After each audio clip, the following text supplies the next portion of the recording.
All right, you guys, we are going to start off by doing a little exercise. So I want you to, I want to get you familiar with what inflammation is. So go ahead and just find a comfortable seat.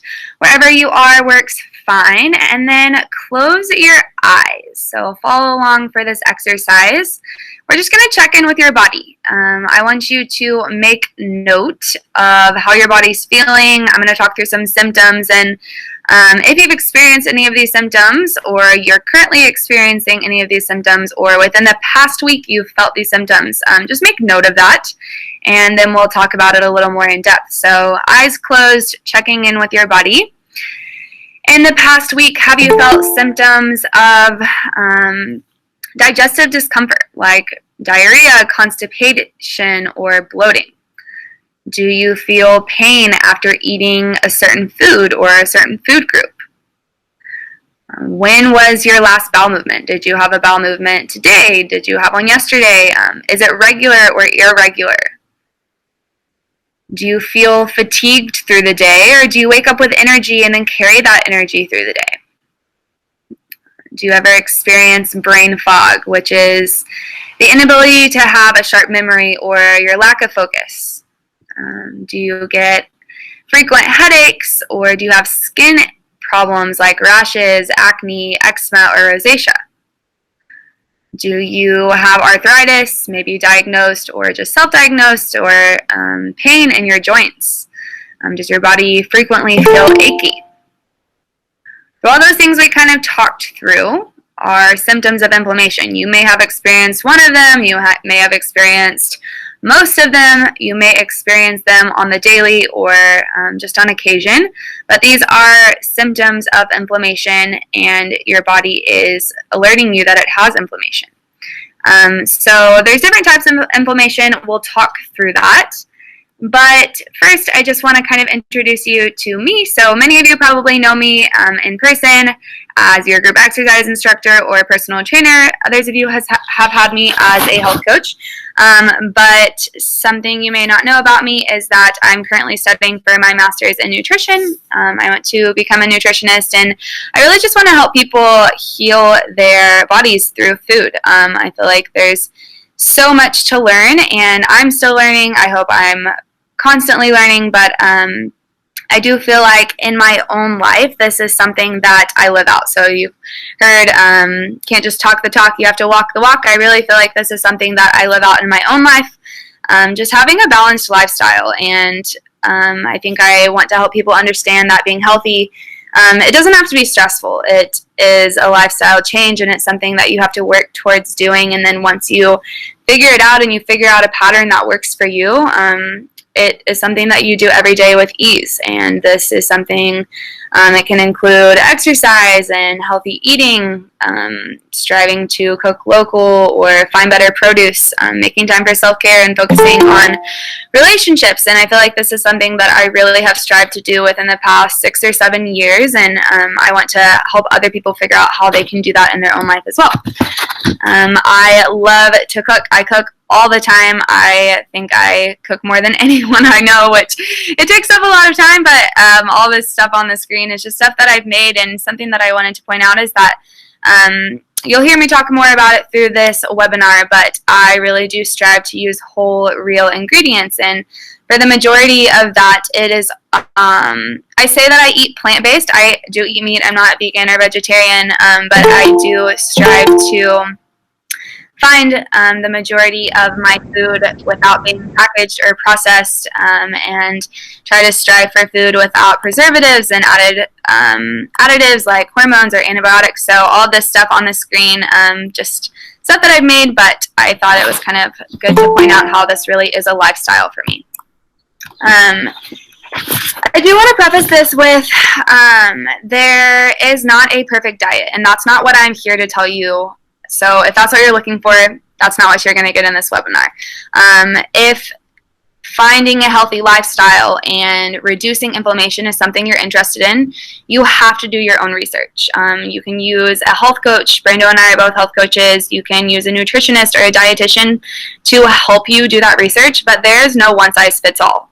When it comes to healthy eating, when it comes to inflammation, everyone's bodies are different. So I could give you a recipe or tell you to eat a certain food like an apple. But if you have a food sensitivity to an apple, it's only going to cause inflammation in your body. Say, I don't have a food sensitivity to an apple.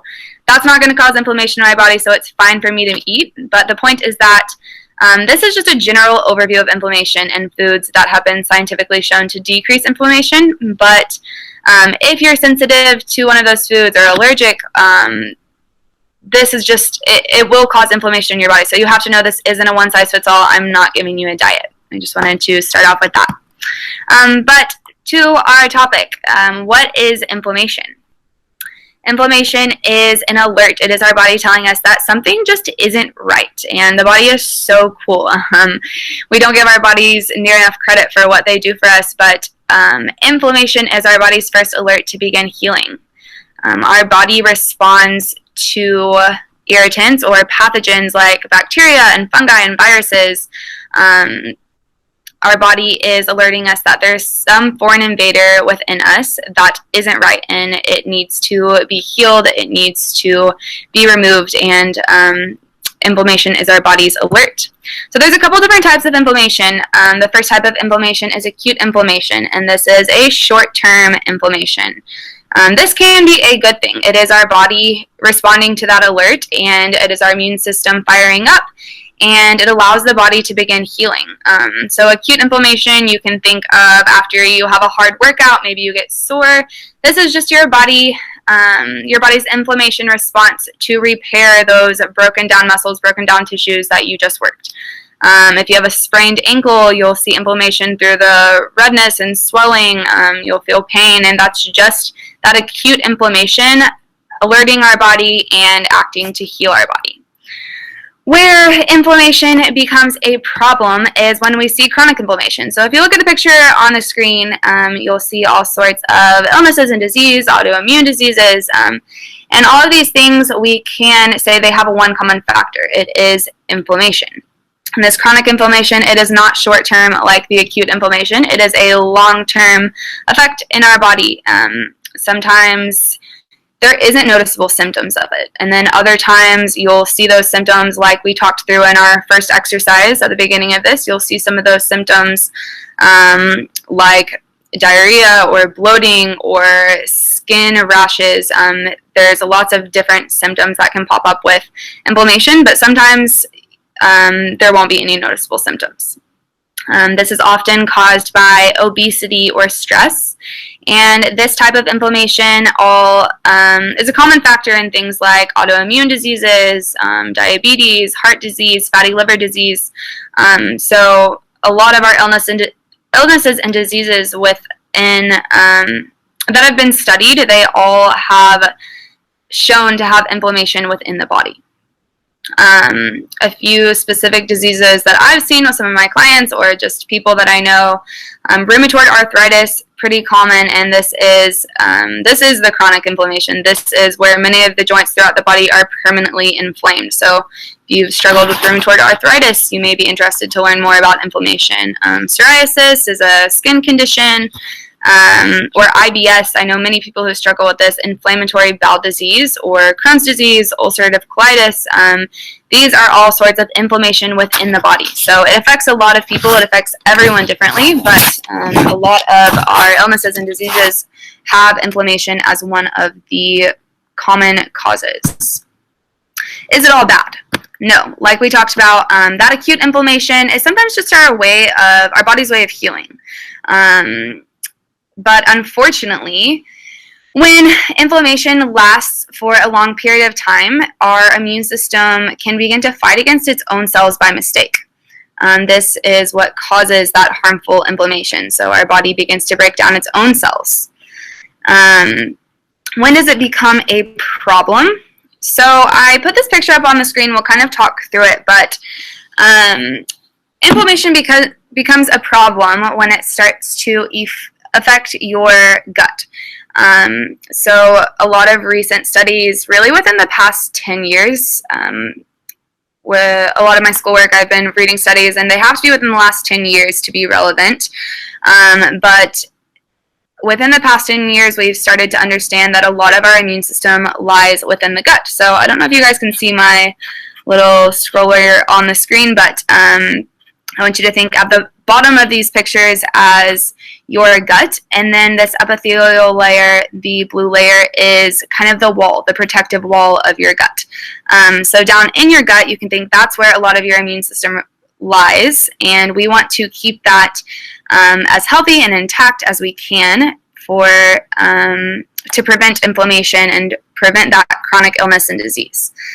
So inflammation becomes a problem when this inside of your gut becomes like a sewer. It fills up with stool and food and toxins and particles that really aren't supposed to be there.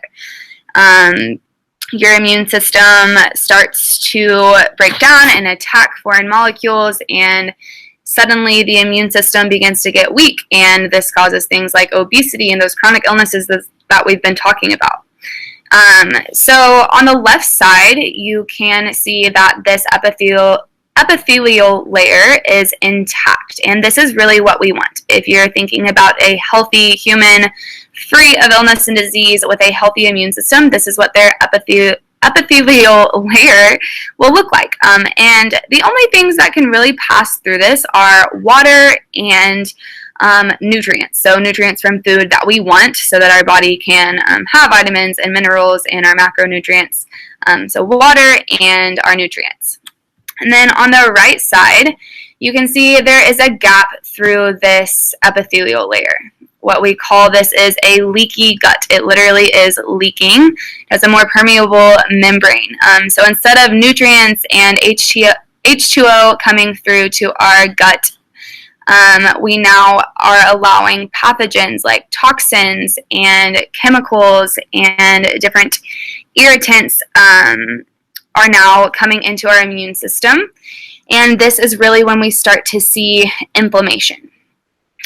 So we want to keep our immune system strong. We want our gut lining to be intact. So what causes inflammation? What causes this leaky gut? We'll talk through a few different things. It'll start to make a little more sense as we talk about it. But food intolerances or sensitivity. So like I said, there's no one size fits all when it comes to diet. This is going to look different for everyone. But two common things that we really see, especially in America, is gluten and dairy. These are pretty common. I know I've been affected by it. Many of my clients have been affected by both of those things, but it's different for each person. Certain medications like are antibiotics. So antibiotics are extremely beneficial. Yes, they help cure illnesses, but those antibiotics, what are they used for? They're used to kill bacteria, right? They're used to kill the bad bacteria. But what we don't realize is that they're also coming in and killing the healthy bacteria. So within your gut, like we talked about, this is where a lot of your immune system lies. This is where all of the healthy bacteria that break down your nutrients and fight those pathogens, those toxins, this is where they live. So when you think of antibiotics coming in to kill the bad bacteria, yes, they do that, but they also kill the good bacteria. Other medications like ibuprofen or Advil, these are our anti-inflammatory medications. Most of us have used them, but they do cause damage to the lining of your gut. This is why, well, they focus on shutting down or down-regulating your inflammatory pathways, which is good. We want that, right? We sometimes need immediate relief from inflammation, like that sprained ankle. We want to reduce that inflammation, reduce that pain, so that's when these drugs can be helpful. But unfortunately, those medications also come with side effects. One of the most effective things that you can do to fight inflammation is limiting your exposure to anti-inflammatory medications and antibiotics when they aren't necessary. And the reason you do this is to keep this epithelial layer intact and protect your immune system, right? Frequent spikes in blood sugar. So we want to keep balanced blood sugar. A way you can do this is eat protein, carbs, and fats at every meal. A lot of times you'll hear people say, oh, I don't eat carbs anymore. Okay, that's great, but to balance your blood sugar, protein and fat and carbs are all necessary, as well as they play a lot of different roles in your body. Exposure to irritants or foreign materials your body can't easily eliminate. Stress like overtraining, work stress, life stress, and relationships, all of these things cause inflammation. And then what foods cause inflammation? For each person, like we talked about, hidden food allergies or foods that your body's more sensitive to. For most people, you can kind of recognize that alert. If you're in touch with your body, you're in touch with how you're feeling. For me, something that's interesting is one of my food sensitivities is cauliflower. So a lot of you may be like, oh, I eat cauliflower all the time, it's healthy. Yes, cauliflower is healthy, but I definitely feel and can recognize my inflammation symptoms when I eat cauliflower. It doesn't sit well with my stomach, and I just have negative symptoms afterwards. Processed and packaged foods. These foods contain things like trans fats, excess refined sugar, and refined carbohydrates. Alcohol and smoking, different food additives like preservatives. We see a lot of this in our prepackaged foods. Things like hormones and antibiotics. We eat more of this than you realize. If you buy meat at the grocery store and you are not cautious of what ingredients are in your meats or what your animals have eaten before that product was even in the store, a lot of times you're consuming hormones and antibiotics. So we just talked about those two drugs, anti-inflammatory drugs and antibiotics, that break down your gut lining, that wall of your epithelial wall that we want to keep intact. And if you're eating meats that contain antibiotics, your exposure to that is a lot higher than you're even realizing. Food coloring, other things like natural flavors, all this stuff you can start to recognize in the ingredient labels of your food, and this is something that I really work with my clients to understand more. And then the last thing is an overabundance of omega-6s versus our omega-3s. So we obtain both of these omegas through our diet, but in the Western culture, in the US, we eat an abundance of omega-6s. And if your body can't make omega-3s, so you have to obtain omega-3s through your diet to balance out those omega-6 fatty acids. Omega-6s are found in things like vegetable oils and corn oils. Anytime you eat at a restaurant or buy prepackaged food, I can almost guarantee you that canola oil, vegetable oil, or corn oils are used in there. These are your omega-6s. We just intake an abundance of them. Different nuts and seeds also contain these, and they're not bad. They really aren't. But you have to balance them out with omega-3s, and that's the problem, is that we really don't eat a lot of omega-3s. So I'll explain a little more about omega-3s later on through the presentation, but you can think of your omega-3s like fatty fish. So salmon and anchovies, they also come in different nuts and seeds like walnuts and chia seeds and flax seeds. Some foods are also fortified with omega-3s, but that's one thing to be aware of, is that we have to increase our omega-3 intake to balance out that omega-6 intake. Otherwise, that is a source of inflammation. As you can see, a lot of these things are related to the food that we consume. So our gastrointestinal tract takes the brunt of the damage. And this is really what we want to talk about. So if a lot of our causes of inflammation are through our diet, what can we do?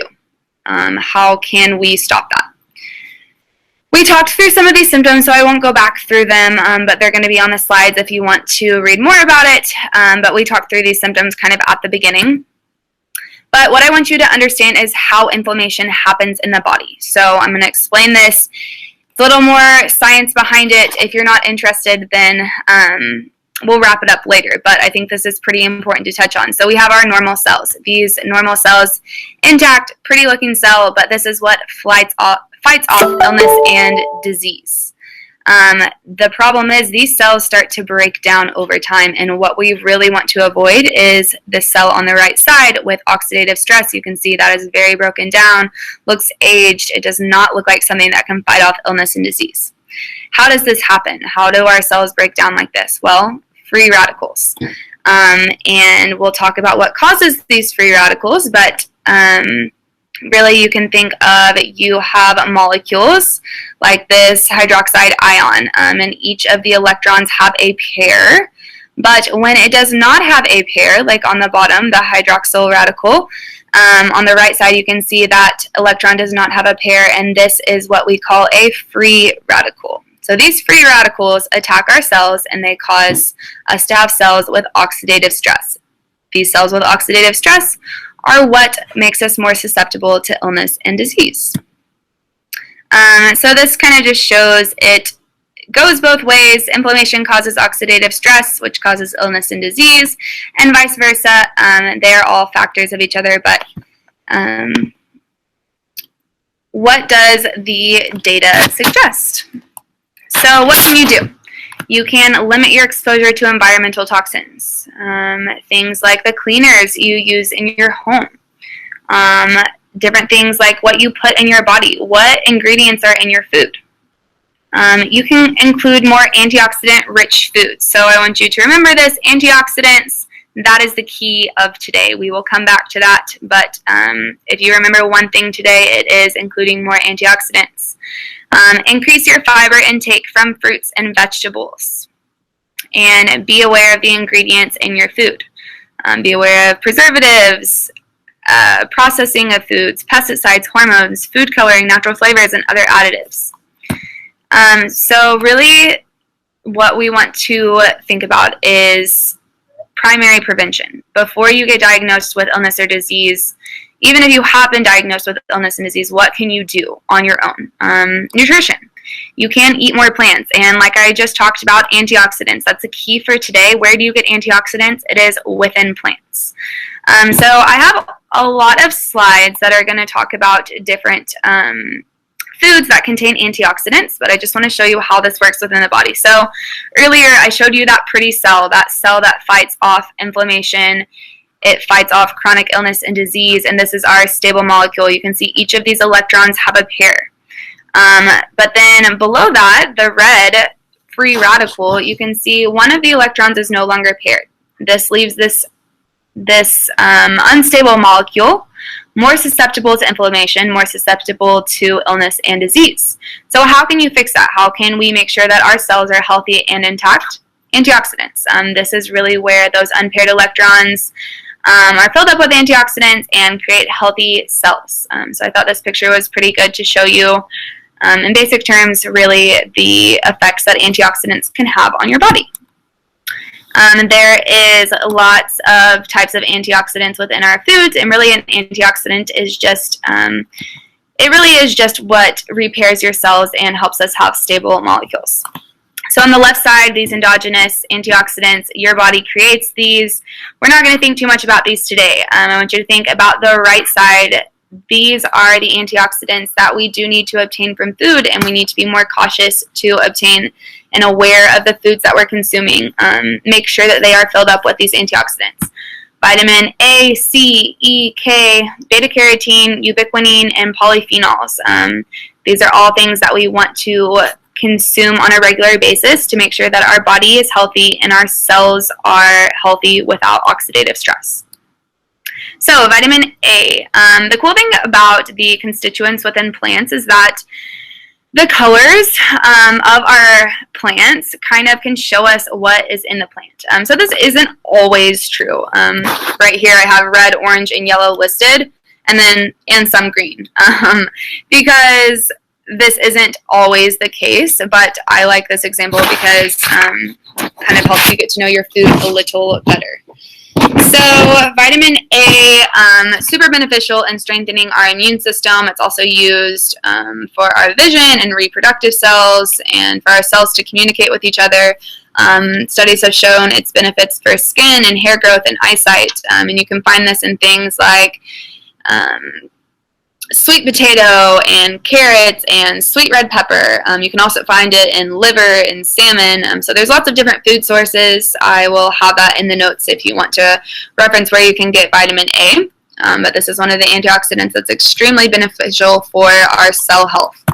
Vitamin C, this is probably one of the most marketed vitamins. I know so many people who take those vitamin C packets or vitamin C supplements, and there's a lot of food sources of this: tomatoes, cherries, chili peppers, yellow peppers, spinach, kiwi. So this is extremely beneficial for our immune system. It is necessary for the growth and development and repair of all of our cells and tissues.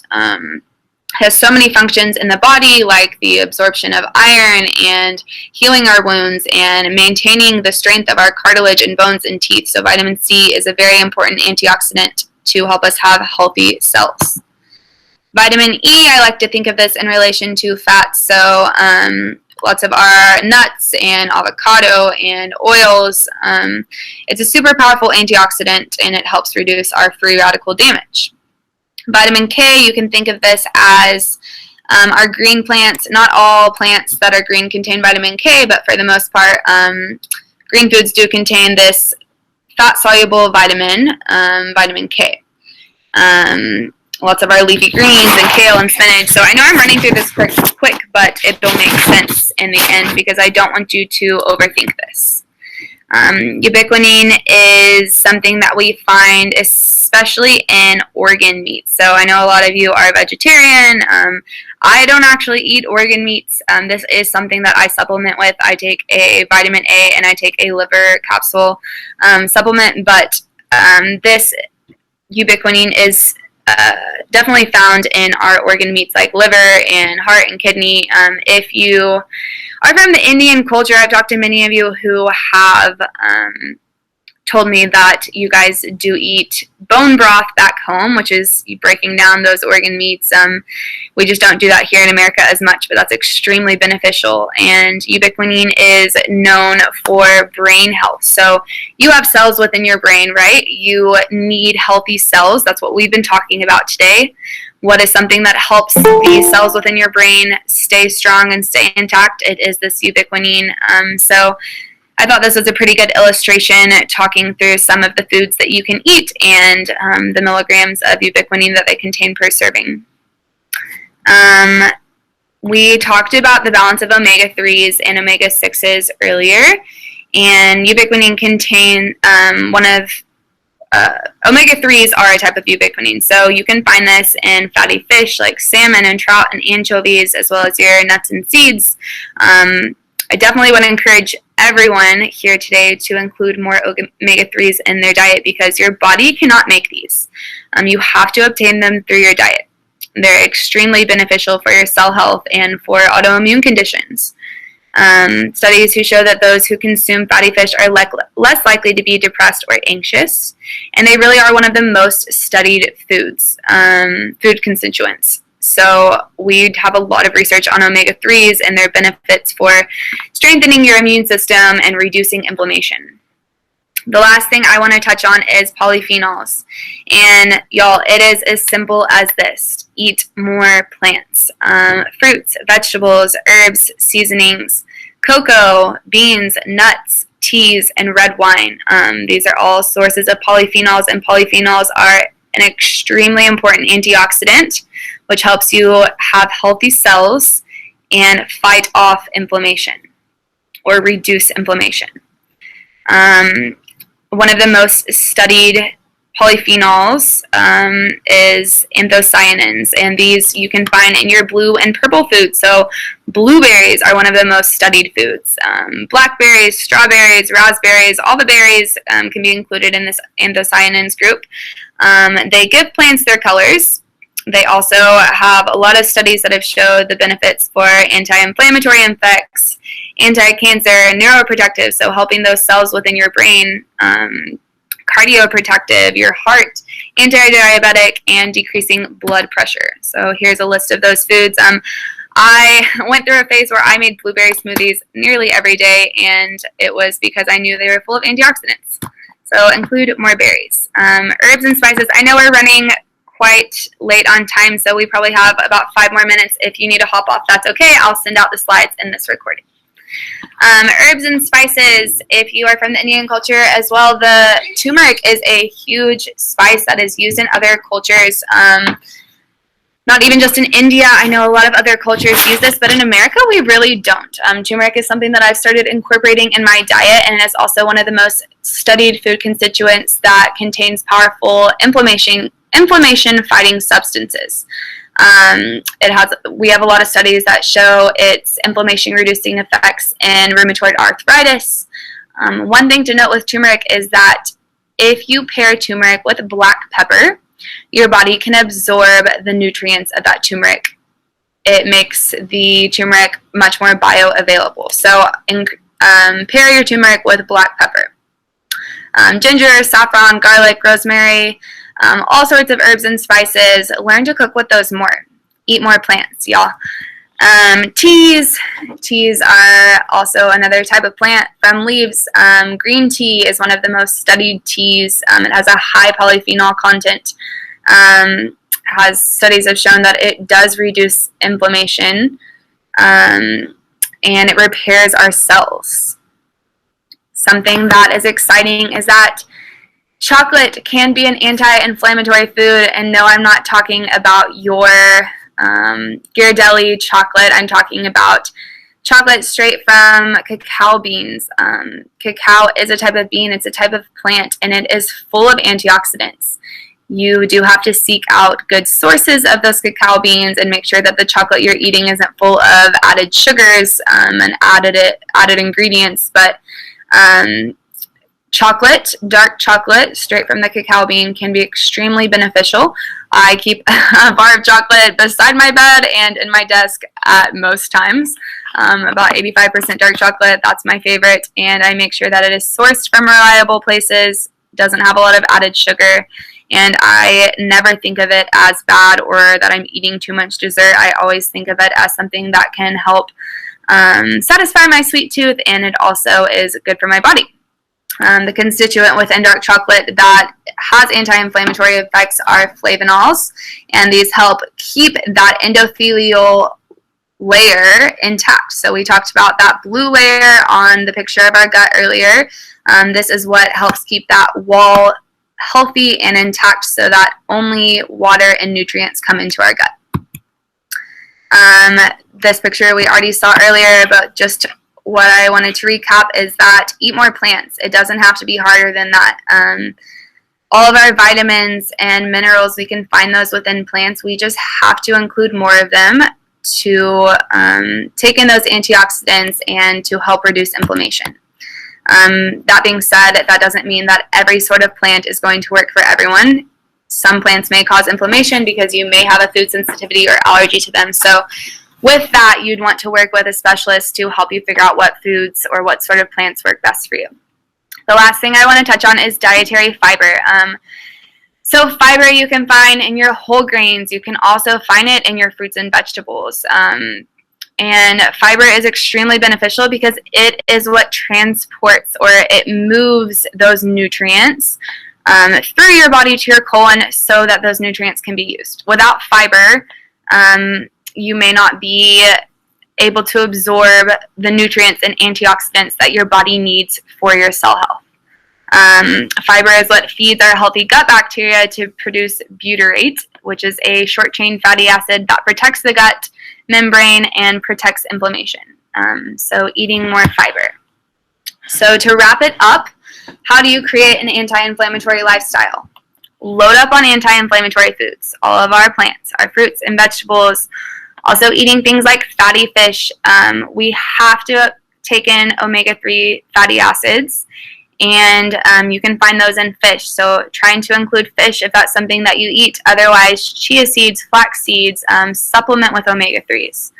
Our cold-pressed and organic oils, teas, herbs, spices, and nuts. Cut back on or eliminate inflammatory foods like our excess sugar, our packaged and processed foods, refined carbs. Really seeking out whole real foods, trying to ditch all of the packaged processed foods is key in fighting inflammation. Control your blood sugar. So we may do a webinar on this actually because this is a broad topic, but eating balanced meals which include all three of your macronutrients, your protein, carbs, and fat. Make time to exercise and manage stress. Number 4, making time to exercise. That does not mean you have to go to the gym daily. Just get outside, go on a walk, be a little more active than sitting in your desk all day. So that is it for today's webinar. I know we ran over a little bit, but thanks for sticking with me. I know we talked through a lot of things, and I'll send out the slides, I'll send out some notes, and we'll send out the recording of this webinar. If you want to know more, or you want to work with me as a health coach, or Brando as a health coach, if you have certain foods that you feel like are healthy but they're not working well with your stomach, not working well with your body, you think they're causing inflammation, then reach out. I'd love to talk with you and be able to work with you on that. We do have a few upcoming seminars. So we have a clean eating seminar. We're also going to do a 10-day challenge with that, and I would definitely recommend that, especially if you think you have inflammation. This clean eating seminar and challenge will be maybe a kickstart to you to reduce inflammation. Brando is going to do a women in weight training seminar as well as goal setting. And then I will attach some resources as well as the studies that I used for my research for this webinar. Other than that, you guys, thanks for joining in, and we'll send out the notes to conclude this webinar.